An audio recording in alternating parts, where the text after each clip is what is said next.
Ja si uberiem ešte chvíľku času v rámci tej tvojej prezentácie, že asi sa k tomu dostaneme v prednáške. Podľa mňa tam v tej kontinuite, jak to ty popisoval, že do 2011 a od 2011 je trhlina, ktorá je 2009-2011, kedy bol taký problematický prechod od psychoterapeutickej spoločnosti do CVP a žiaľ, to teda zasiahlo veľa ľudí vo výcvikoch, myslím. A myslím si, že si to aj tá spoločnosť, aspoň teda z môjho pohľadu ako odborná, stále nesie. Mne sa zdá, že je to dôležité adresovať, aby sa nejak potom tá budúcnosť mohla nejak plynulejšie diať. Ja som túto prednášku Priepasť teda pôvodne začal pripravovať do Přerova, tam som ju v nejakej verzii prednášal ešte na základe aj spolupráce s Egonom Gálom. Toto je taká novšia verzia, alebo dokonca dlhšia verzia, ktorú zrejme nejak skrátim. Neviem, či mi sa to posúva takto. Toto som nikdy nevyhlasoval na psychoterapeutických fórach a naposledy som teda prednášal pred 18 rokmi na zjazde, 16, 18, 2006. Tak nemám potenciálny konflikt záujmov, odkedy robím v súkromnej psychiatrickej ambulancii bez poisťovní, tak ma ani farmaceutické firmy nejak nepodporujú, takže nezapájam sa do žiadnych projektov. Toto je fotka z knihy Donalda Winnicota Play and Reality. Veľmi sa mi páči to venovanie. To je teda venovanie pacientom, ktorí mi zaplatili za to, aby ma učili. Budem časť tej prednášky čítať, pretože ja som, viem to dať aj freestyle, ale ako niektoré veci by som rád povedal tak, ako som nad nimi dlhšie rozmýšľal. Trošku sa v tom aj stratíte, je to ako to bludisko. Dúfam, že vás to neodradí, je to taký iný formát ako prednášky biologické alebo nejaké také technokratickejšie. Len pomerne krátko k známej histórii ľudstva. Vďaka fyzike dnes svetu rozumieme ako hmote alebo energii a času. Všetko môže byť len vlnenie, amplitúda vlnenia častíc je vzhľadom na veľkosť našeho tela úplne nepatrná. Čas vytvára aj priestor a tak vlastne spôsobuje vzdialenosť. Ak by teda nebol čas, nemohol by existovať ani žiaden priestor. Vzdialenosť väčšiny všetkého od všetkého ostatného je len v jedinom bode plynutia času. Ak si odmyslíme čas, v každej prítomnej chvíli je vzdialenosť všetkého od seba navzájom nekonečná, pretože bez času sa nemôžeme priblížiť, ale ani vzdialovať. Ja sa trošku venujem aj umeniu, toto je fotka nejakých mojich 2 diel naposledy vystavených a tam som sa zaoberal priepasťami. To vzdialenie, ja sa ním zaoberám ako z takého metafyzického pohľadu, hlavne pohľadu tzv. Radikálnej etiky. A ten text k výstave, jedna pasáž je, že nekonečno medzi ja a ten iný, ktoré nám zároveň nemôže byť nejako známe zo skúseností fyzického bytia zmyslami, veď žiadnu absolútne nekonečnú alebo bezodnú skúsenosť nepoznáme konkrétne v normatívnom konečnom telesne, ostáva jedine intersubjektívne. Metaforou nekonečná a neprekonateľnej vzdialenosti alebo radikálneho rozdielu môže byť práve pojem predstava bezodnej priepasti. Práve táto priepastná oddelenosť individua, čo doslovne znamená nedeliteľného, môže byť podstatou vedomia seba, pocitu ja, ktoré je okamžite pocitové, možno primárne zo synestetického cítenia teraz akoby jedného nepohyblivého momentu v čase.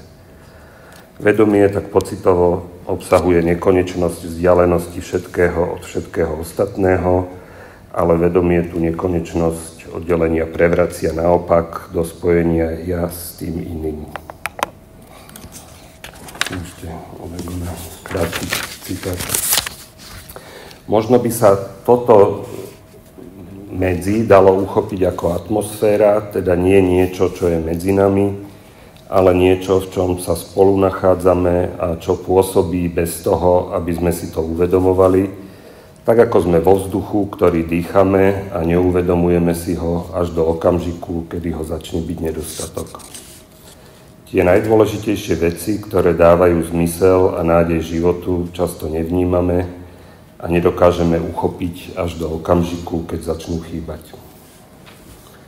Dá sa teda o metaforickej priepasti, takzvanej extraterritoriality druhého, uvažovať aj nie len, že do nej padáme, ale aj, že sa z nej psychicky rodíme.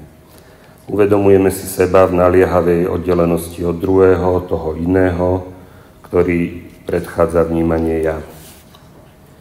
Zrejme sa všetci tiež zhodneme, že efektívna psychoterapia je to, čo v súčasnej starostlivosti o duševné zdravie naliehavo chýba.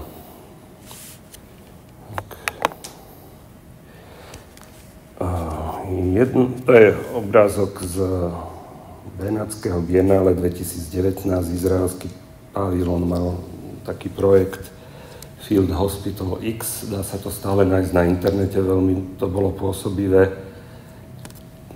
Nejakým obsahom toho diela bolo, že človek tam vstúpil a zámerne trošku bol manipulovaný do pozície pacienta. Si bolo treba zobrať čakací lístok, čakať. Boli zvýraznené tie prvky toho subjektívneho zážitku pacienta. Mne sa páči, alebo teda dosť zdôrazňujem to, že ja aj v terapii tých ľudí, ktorí za mnou prichádzajú, nazývam pacienti. A tu sa mi páči tá vtipná ako keby hra slov, že be patient znamená buďte trpezliví, starostlivosť potrebuje čas. A slovo pacient je vlastne od slova latinského patiere, trpieť. Aj v slovenčine máme trpezlivosť. Že mi príde ako tiež priepastné, pokiaľ zamieňame termín pacient za termín klient, ktorý sa bežne používa skôr v nejakých transakčných vzťahoch alebo službách. Jednoduchá definícia psychoterapie môže byť, že ide o špecifický vzťah, ako ho v súčasnej psychoterapii môžeme vnímať, je o nekonečnej vzdialenosti a zároveň etickej zodpovednosti terapeuta k pacientovi ako k tomu druhému.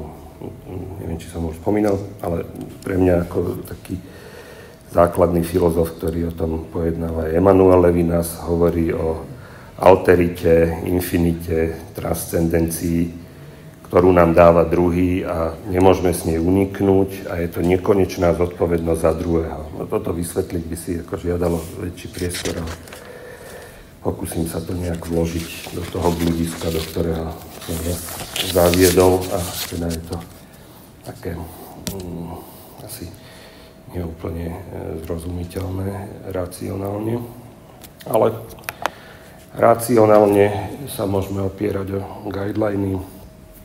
Prvou voľbou liečby pri psychických poruchách, lebo sú to psychické poruchy, by aj intuitívne mala byť psychologická intervencia. Čo vieme, že nie je pravda a ako myslím v tom reálnom živote aj v psychiatrických ambulanciách, ako ubúda tá možnosť vôbec ako psychologickú intervenciu nazývať. Ja nepovažujem každé nejaké verbálnu výmenu za psychologickú intervenciu. To sa zase vraciame potom aj k tej psychoterapii, kde podľa mňa je zmetok v tom, aj na tých kolokviách to bol zmetok, že psychologická intervencia nie je psychoterapia tiež. Že by sme to mali tak rozlišovať, že psychologická intervencia, nejaká psychoterapia pod supervíziou a nad tým je psychoterapia. Toto bol aj podľa mňa problém tých kolokví, že budem menovať, docent Šlepecký sa snažil tvrdiť, že psychologické intervencie sú psychoterapia a oni v Anglicku sú vedené ako psychologické intervencie. To nie je psychoterapia. My nemôžeme nazývať psychologické intervencie psychoterapiou, ale sú účinné, sú efektívne. O tom sú aj guideliny. Napríklad, teda ja som fanúšik tých ostrovných prístupov tak, že pri depresii a iných úzkostných poruchách tiež dávnejšie publikované guideliny uvádzajú ako prvú intervenciu práve psychologickú pomoc. A vieme, alebo teda aspoň ja viem, neviem, jak si vymyslíte, psychoterapia ako liečebná metóda má dokázanú účinnosť pre väčšinu pacientov, nielen s úzkosťou a depresiou, ktorými dnes v spoločnosti trpí takmer pätina všetkých ľudí.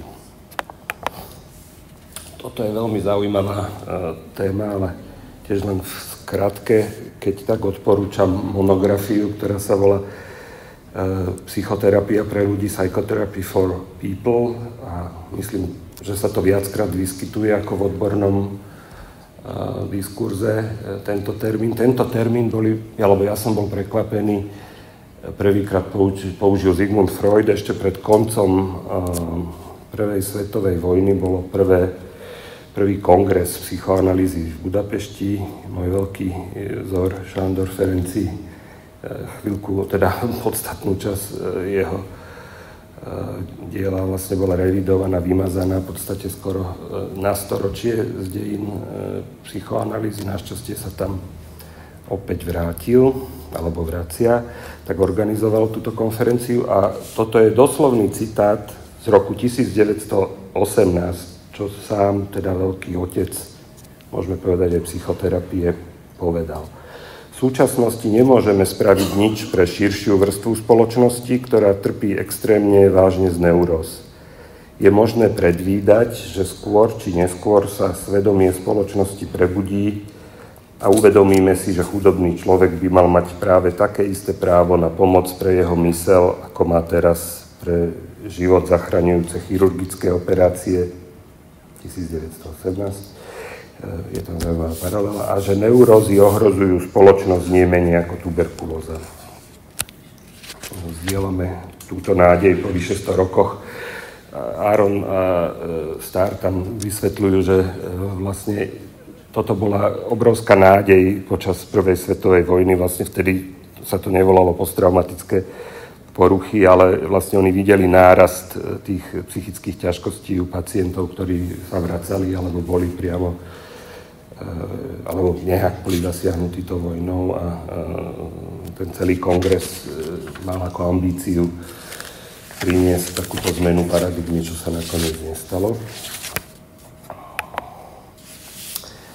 A v tej knihe, z ktorej bol tento citát, alebo kde bol citát tohto citátu, je ďalej popisované, tiež nerad by som to nejak úplne zjednodušil, ale že psychoanalýza vychádzala aj z nádeje na sociálnu mobilitu marginalizovaných Židov a pôvodne v priebehu 20. storočia bola silnou a nevedomou reakciou na antisemitizmus predvojnovej a medzivojnovej Viedne. Aaron a Starr práve túto nádej utlačaných považujú za dedičstvo psychoanalýzy, označovanej aj ako židovská veda, Jewish Science. Aaron a Starr podrobne popisujú, ako nádej v tiesni premenila zranenia z prenasledovania do reaktívnej odkanej nadradenosti. Že to malo taký spätný chod, kde psychoanalýza, teda toto sú autori z New Yorku a teda popisujú skôr tú americkú skúsenosť s psychoanalýzou, že psychoanalýza sa začala v nej ako vládnuť veľmi silná mizogínia, homofóbia, rasizmus a podľa týchto autorov to, že sa dostatočne včas nevyrovnali s týmito ako keby nejakými reaktívnymi alebo nejakými projekciami až acting outom, spôsobilo neskorší úpadok až zánik psychoanalýzy ako vedecky overeného klinického prístupu v súčasnosti. Ponúkam hypotézu, že aj československá psychoterapia nesie v sebe viacero paralel s príbehom psychoanalýzy, ktorý začal tesne v našej blízkosti, a transgeneračne si nesieme podobný ideál psychoterapie pre ľudí. Dobových spoločenských nádejí z útlaku a nehostinnosti, ktoré môžu byť aj projekciami alebo obrátením v opak nepriaznivej spoločenskej situácie z období počiatkov a formatívnych fáz. Teraz hovorím teda o tej našej tradícii. To som si len tak ako keby vymyslel tento zoznam, ale ako medzi inými to môže byť všetko to, čo tu je napísané. Ja teda osobne si myslím, že ako málo sa hovorí o klimatickej kríze, aj za tými vojnovými konfliktami, aj za terorizmom, aj za dezinformáciami, ale nedá sa to tvrdiť. Ja sa na to tak pozerám, že toto je zatiaľ len homeopatická ochutnávka toho, čo ešte nás čaká. Nestrácam nádej však. Nádej môžeme vnímať aj ako odvrátenie pohľadu od desivej bezodnosti ohrozenia.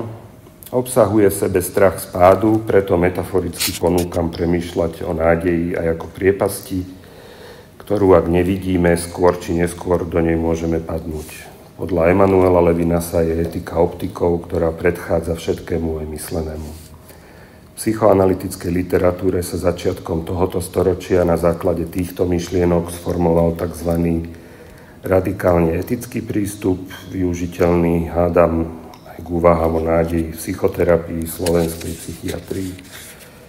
V tomto príspevku metaforicky nádej je priepasť a priepasť je zdrojom nádeje.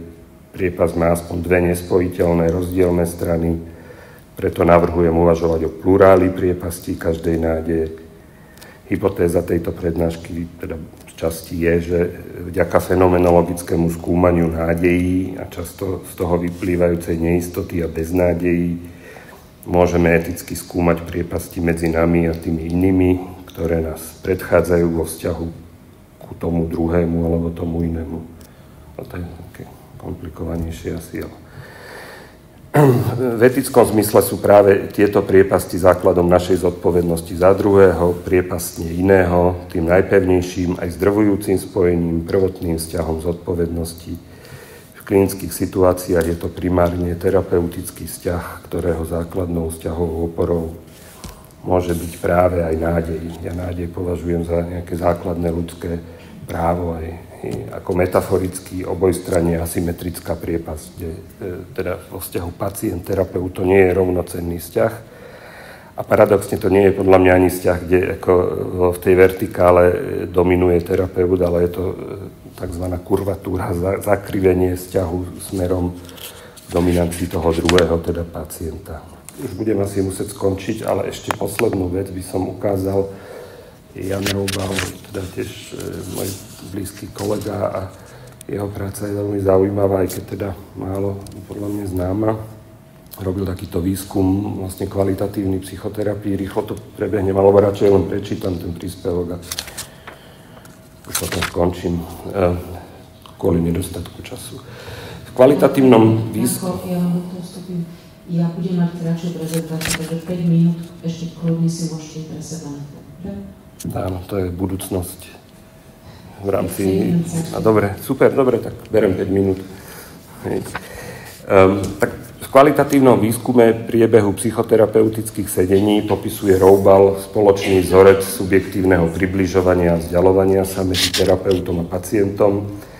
Zjednodušene, to vidíme na tej krivke, terapeut postupne v čase sedení opakovane zažíva bezmocnú beznádej, ale na rozdiel od iných vzťahových osôb z pacientovho života, napriek beznádeji a bezmocnosti zažívanej vo vzťahu, terapeut zo vzťahu s pacientom po istú kritickú dobu, aspoň trvania sedenia, neodchádza. Pokiaľ je to teda človek, ktorý má aspoň 1400 hodín, tak by to mohol dokázať. Môj názor je, že väčšinou to trvá tak 10 rokov, než sa táto schopnosť vyvinie. Roubal uvažuje, že možno práve tak dochádza ku korektívnej skúsenosti nádeje v beznádeji, čo je podľa autora významný faktor alebo mechanizmus účinku psychoterapeutickej liečby. A dôležité tam je, tiež doslovne je to veľmi zjednodušené, že podľa výsledkov toho výskumu v tej beznádeji je dôležitý ten bod, ten je vlastne ten obrad ku klientovi, tá peťka, keď terapeut miestami aj aktívne nerobí nič. Tam pre mňa bolo také zaujímavé to uvedomenie, že každá intervencia, každá interpretácia, každá snaha môže byť vnímaná ako vyhýbanie sa tomu, čo tam sa deje. a že keď neintervenuje, aby sa nevyhýbal a nepopieral zažívanú beznádej, tak vlastne zrazu tam môže nastať to levinasovské, také etické nejaký fenomén, kde ten pacient pochopí, že aj s tou beznádejou, aj v tej depresívnej nejakej fenomenológii sa dá niečo a vznikne tam nejaký pohyb, môže sa to posunúť do smútenia napríklad. Ale ako je to veľmi nebezpečné zjednodušiť, lebo potom u niekoho s nejakým menej intenzívnym výcvikom sa toto dá interpretovať, takže nič, budem len sedieť a on sa ten človek nejak uzdraví. Musím povedať, že to je zdroj takej mojej veľkej frustrácie, keď práve som mal možnosť aj supervidovať viacerých kolegov začínajúcich, že to môže dopadnúť aj zle, že tam sú naozaj rizika až vieme, ohrozenia života. Takže 3 minúty ešte. Dobre. OK, tak toto ešte od Egona, ten citát, to už zrýchlim. Je skutočnosť, že západné demokratické spoločnosti ovládli dve inštitúcie, štát a trh, politika, ekonomika, logika moci a logika bohatstva. A diskusia sa vedie o tom, čo je účinnejšie pri vytváraní lepšej budúcnosti. Ľavica sa prikláňa k štátu, pravica uprednostňuje trh. A podľa mňa existuje aj nejaká tretia cesta. Teda očakávame, že aspoň ako psychiatri by sme mali byť schopní aj pohľadu tretieho. Mne v tom pomáha umenie alebo rôzne formy umenia. Veľmi sa mi páči báseň, ktorá teda je dlhšia, ale z tej básne som aj na tej výstave citoval, že teória sa obáva praxe, lebo prax je špinavá. Prax sa obáva teórie, lebo teória je čistá. Je priepasť medzi rozmaznanou teóriou a skorumpovanou praxou. Moja manželka je kurátorka Mestskej galérie v Bratislavi. Cez COVID robila výstavu, kde sú ženy. Oni vlastne v celom archíve asi 10 000 diel majú 10 alebo 20 len ženských autoriek od 17. do 19. storočia. Jedna z tých autoriek je Angelika Kaufmann, ktorá má teraz aj výstavu v Londýne, v Royal Academy. Veľmi zaujímavá autorka. A spýtal som sa, čo tu GPT, čo si myslí o nádeji